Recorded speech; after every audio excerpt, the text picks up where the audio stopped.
me and Shannon, we do a lot of work with the juniors, and I would like to see some more village teams. I'd like to see some teams from Tanana come in. I was trying to get people to bring teams in for the junior races there in Fairbanks and the junior quest.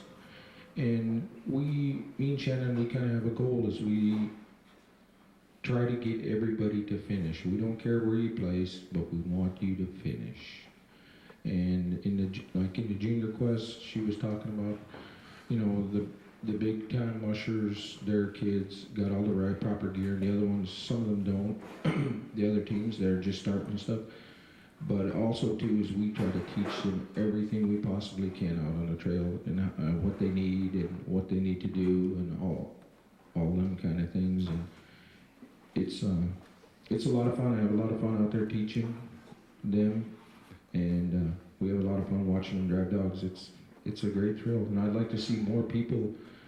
I know it's hard when you're training dog teams and stuff to volunteer your time, but it's really rewarding to see some of them kids when they get it and start doing some things. It's really amazing. Thank you. Okay, on the dog care, we're a little different than a lot of people, but I thought it was sort of ironic a while ago.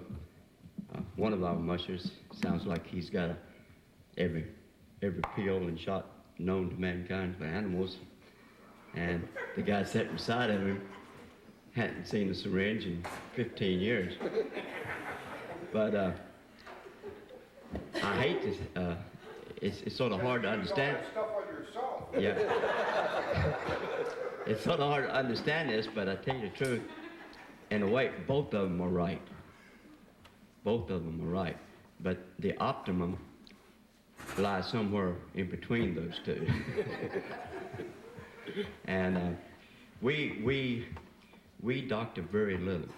As far we give our race dogs, they all get all the shots because they have to be in the dead rod. They have to have parvo, stemper, the everything. I don't think Bordatello is required now. Yeah, but everything else is required. So we have to do that. So all our race dogs, they get the full thing. Actually, we're unique because we live out, and we don't give. We used to give puppy shots and spent money on that, and then we sort of got away from it, and we've been, I don't know, 12, 15 years without doctoring puppies, and we haven't lost any. So I know you couldn't do that in town because you're exposed to too much. But I think to get back to it, you say, well, I want to give my dogs all the benefits, but you can doctor too much. And most vets nowadays that are knowledgeable will tell you, even though that's their business, you can doctor too much. When you doctor too much, you end up, in the long run, bringing the immune system of your lot as a whole, their genetic immune system. If you doctor all the time, you end up lowering that threshold of what they can tolerate. And if you do it in your yard, and your neighbor does it in his yard, and everybody does it, the whole breed's gonna suffer for it. So too much doctrine can be bad. But they got some amazing things and amazing drugs, and we use it. We have a sick dog. I don't want him to die. I doctor him as much as I can. But you can go overboard, and you can, like I say, you can lower the threshold of the immune system in your kennel by doctoring too much. And I think a lot of people, especially in the villages, they don't understand that. They think, well, more medicine is better. But you got to think in the long term what you're doing genetically for your yard. And I've seen yards that doctored so much that you get dogs from those yards, and they didn't have an immune system. They just were very, very incapable of handling a lot of the average bacteria and viruses that go around, and that can come from too much medicine. Okay, on the other thing, I got to defend the Iditarod. I'm the only representative here, and they have gotten the spotlight in Musher. The reason I don't know. Good marketing was one thing. They have right now, and they have professional people that does full-time job of marketing their Iditarod. And the reason they can have professional because they have money. The reason they have the money to do it is because they, somewhere along the line, they hired professional people to market it. So you say, well, we don't have the money. Well, the Iditarod always didn't have the money either. You can ask Jerry or Susan, that people that waited a year to get their paychecks back in the 70s, and never, some of them never did get all their prize money. So the Iditarod ain't always been rich and famous. They had some hard, but they do market worldwide, and it's they got a good market, and they got people that know how to do it. But to defend it, dog mushing started off totally utilitarian. What I mean is, you haul wood, like he said, you haul wood, you use your trap line. Dogs were part of the lifestyle. You had to have dogs, unless you wanted to pack all your wood in by hand. You had to have dogs to survive in Alaska, especially in the interior. Well, with the advent of the snow machine and all, that utilitarian use is gone. I mean, it's non-existent nowadays. Fuel, oil, everything. Dogs are just, there's no utilitarian purpose for them now. So if dog mushing is going to stay alive, it has to be the sports end of it. And that's what brought it back. For a long time there wasn't any dogs, before I would come up here, but in the early 70s and all, there was villages that didn't have hardly, all the dogs were gone. And now they've come back in the last 20 years or more. So if the dog mushing is going to stay alive, the sport end of it has to keep it going. So teaching the kids here and all is wonderful, but if they don't see that name in the paper, if they don't see that thing, so and so wins the North American, or so and so comes in first in the Iditarod, and the hype that goes with that, the interest is not going to be generated. And what the Iditarod's done is they have a program that, if you're not familiar with it, you wouldn't believe it, but they have an educational program that they send out to schools all over the United States and Canada, and they teach every subject in school through the Iditarod. They do math, with the kids figuring up the mileage. They do their English, their literature by kids composing little essays, and they got it every level from kindergarten up through high school on different levels. And you would be it's amazing how much interest that has stimulated. We get hundreds and hundreds and hundreds of letters from these kids. If I put all the pictures up, it would cover this whole hall that we've gotten in the last 10 years from kids. And some of them from Florida, some of them from Arizona, a lot of them from Alaska, a lot of kids. You'd be surprised, we get letters from village kids that their only exposure to dog mushing is what they learned in school through the Iditarod educational program. I haven't seen that brochure, but it must be really fabulous for the way the turnout is.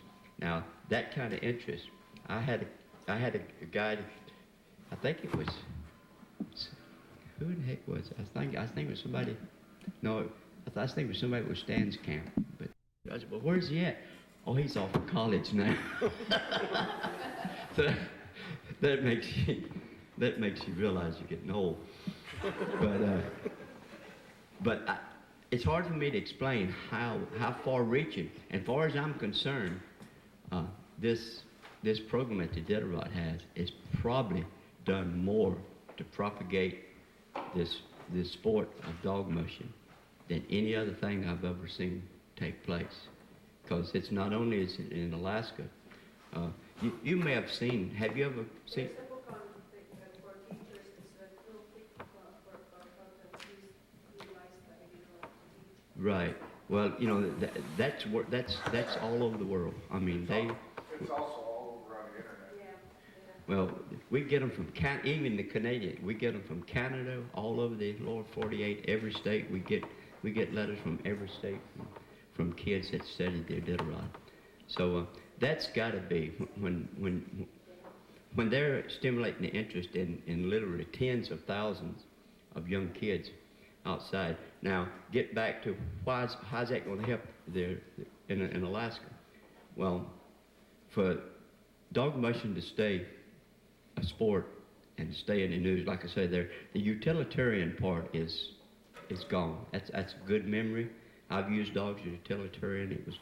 I lived for years with no snow machine, just done everything. I lived like it did in the early 1900s. Hauled everything on with dogs like Stan does. That's nice, but that's gone. That's not going to keep it alive. To keep it alive, there has to be money. There has to be money. You can't have races. People are not going to work 6 months a year, daylight to dark, produce a dog team to go run for a bag of dog food. If you're going to have competitive teams, you got to have money for them to race for. They're not going to race for the hell of it. Pride is one thing, but you got to have a little money to pay the bills. So this interest that these kids are being stimulated, that this Iditarod program, 10 years down the line, those kids are going to be have jobs. 20 years down the line, they're going to be the heads of corporations. Now, so when you go out canvassing and calling people, well, we need donation. Now, if that kid has been exposed when he was in school, he's way more apt to say, oh yeah, I remember that. So it's going to pay off. It's going to pay off big, but it's going to pay off down the line in the money raising, because you cannot have these races. You can't have the Fur Rondy. You can't have the Iditarod. You can't have Yukon Quest unless you can raise some money. It takes a lot of money to put it on, but you got to have a purse that makes it worthwhile for the mushers. So, and the money raising part is probably the key thing, and to keep, as far as I'm concerned, in keeping dog mushing alive. And even on the village level, because if you can't keep the interest enough to keep the Fur Rondy going or the North American going, these kids are not going to have anything to stimulate their interest. If they can't hear George Atler's name or Marvin's name in the news, then it ain't going to, what's going to excite them? The coverage, the news coverage is what stimulates it. So it's going to pay off for everybody. We're not separate. The sprint mushers and the distance mushers, we're all in the same bed. We're just on different sides, but we're in the same bed. And what's good for one is going to be good for the other. Now in Anchorage, that's a little different, special thing. They sort of, I think maybe the Iditarod did take away from the Fur Rondy. But I sort of blame the Rondy organization and for allowing that to happen and not getting on a stick and start a little more aggressive, raising money and getting out. Because as far as the sprint, I think I'm like Joey said. I'm from being a Iditarod musher. We need those sprint races. We need that race to keep going. When I say we, I'm talking about the Iditarod as a whole, as a sport. because most of our dogs come from Curtis and from George and from Joey. That they've been producing the dogs over the years. We're producing pretty good ones now. When I say we, most Iditarod mushers, because the money's been there for a while now. So the good people say, "Where's a good dog?" The good dogs go where the money goes. That's just the way it happens. You know, the good dog's going to end up where the money's at. So I think that I know I would like to see the Iditarod, as Joey sort of mentioned, I'd like to see the Iditarod, especially the fur rondy, in some way help to stimulate that aspect of it. Because if a fur rondy can't survive in the long run, if the village races can't survive in the long run, the big racers aren't going to survive. They're all tied in. They're all tied in together. They're not separate entities. They're all tied in together. So I don't know. I think this thing, that's the reason I think this thing with the kids and the education thing in the schools is probably to keep dog mushing going is probably the big thing that's going to pay off and trumps later on. Thank you. Tanana, and my dad was a dog musher. His dad was a dog musher. His uncles was dog mushers and that kind of stuff, you know. But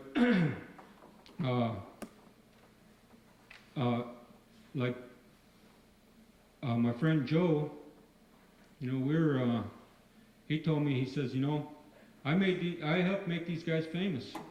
I said, yeah, how? He said, well, they needed somebody to beat, you know. You know, and I was one of those guys that, you know, was getting beat too, you know, and I'm still getting beat. And it's hard to get a competitive sprint dog team, and it's getting harder to do it because there isn't that many people involved.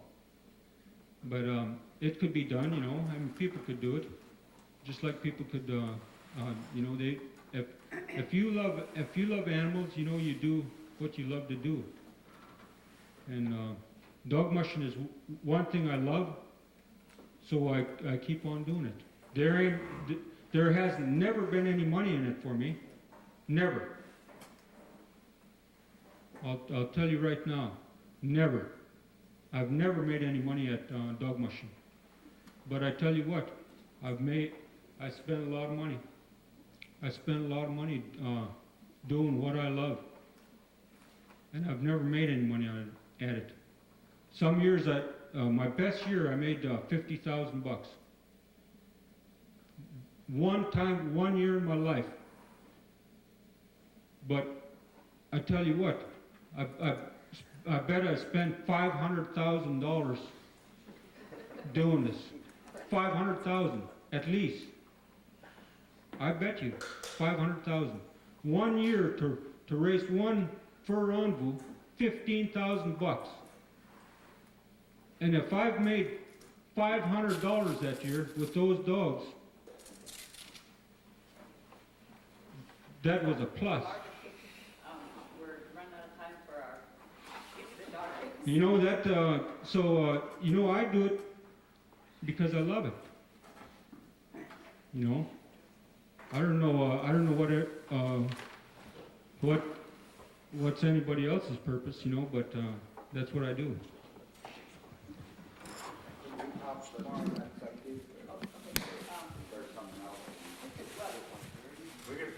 If we got a hold of Ruth, Francis left.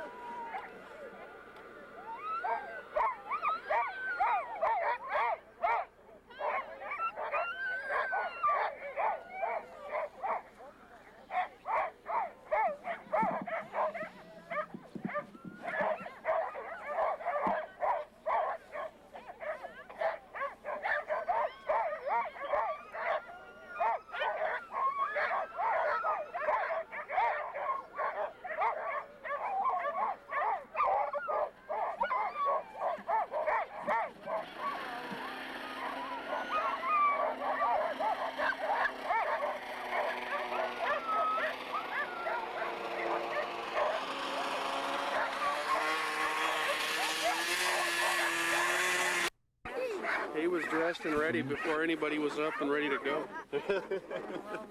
Waiting outside. Somebody doesn't know the story.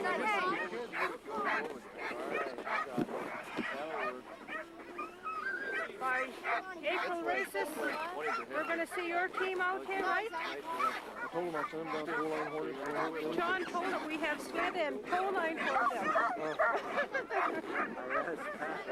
We're going to bring it over there. Bring them over.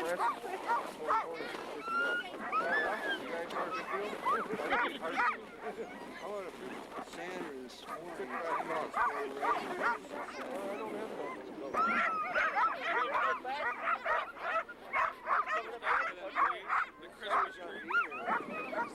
Holy macaroni. The leg just got... Be on that side. That's the houses. Kinda. Aren't you fat?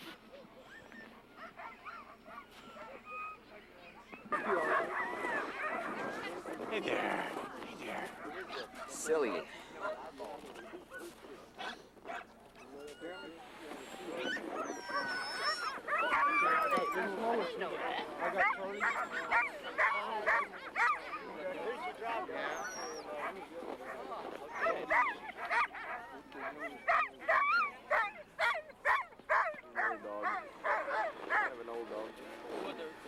Was it a change, you mean? I heard a rumor that. Well, he can't drive. No, I mean, he's dressed and ready. He's right behind. All right. I don't know what the rumor gets started. He's coming. Joey first?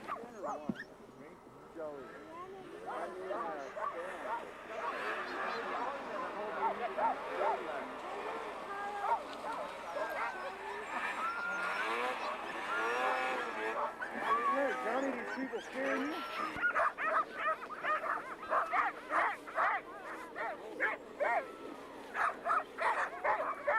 Please, Billy. What's the darn report?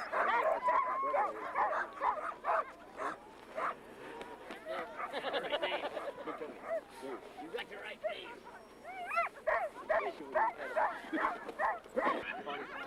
Man, you got a nice team. What's the weakness of your team? What? That's you. Boy, you got just, you were talking for a while. You gotta say that again. Yeah.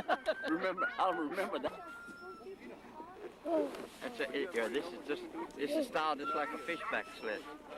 You've heard of him, huh? Yeah. He used to make. I got one of those. Hey, I got one of those old fishback sled hanging in a tree there in front Yeah, I of saw my it. cabin. Yeah, where we unhooked out. Uh huh. Oh, I don't know. I think everybody's ready. How many minutes? Rebecca hasn't shown How many minutes? Interval. 2, I guess. 3? Or Give him 3. Give him 3. Let's do Okay, 3. kids. Okay. All right. Well, that's official now. The marshal said so. Okay. Hot January, and we got dogs driving weather on the river. I can't believe it. Oh, here comes Frank. Let's wait for Frank real quick. I get this backup watch. Perfect. Perfect day. Never. Real race. Get this packed up. Oh, I gotta see if I remember how to run this. Good. Well, it'd be nice if we had the time to work your watch. I'll just count in my head. One 1,000, 2 1,000, Yeah. 3 1,000. No That's problem. close enough. All right, Angela's supposed to be up next. Look at him. You've been driving him too hard. You ready to go, girl? Hi, Frank. Marty. Hi. It's only 1 o'clock. Not 3 more minutes. Not 3 more minutes. Give me this watch. Ricky. Start and then you gotta synchronize. Hey, look at one center up there. You might have a chance of winning. Curtis. Pat, Pat, whose dog is that? Whose dog is that sitting there? I don't know Whose it's is who's dog. Is it? Come out there. Gerso breed, huh? Who's gonna drive Angela's Huh? dog? Probably, yeah, because the dog was a dog that I bought from a distance Musher who bought it. He's not here. I don't even Is know that the one who that he tried, is. is that the one who wanted to cancel them? Or? Looks like Gerso breed. What number are you guys? Quarter house. Tawny's. 5? I don't know who Angela's dog is. We'll drive whatever we can. Gerso. See if they come late. Just makes it a mess. I got a whole bunch of them that look like that. And Charlie Campbell's leader is a litter made of that one. I had Nice looking dog, though. I had a litter of 4 liters. Let me see.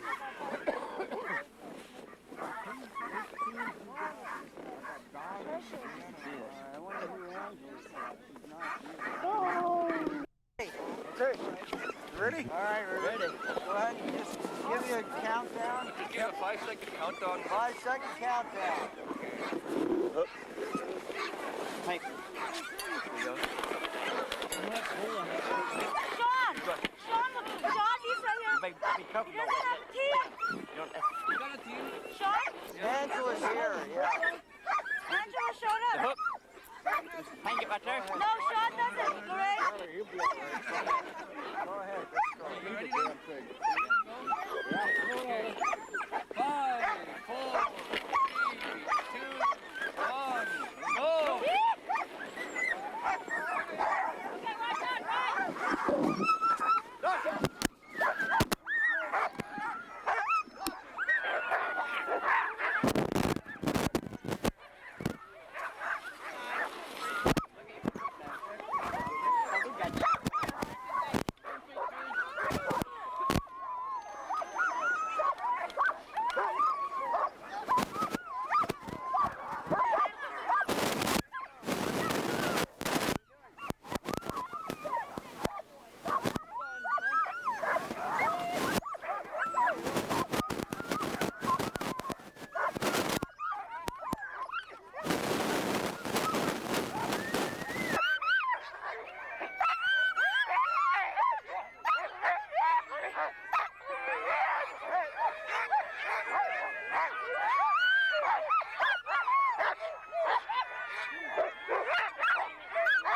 Oh,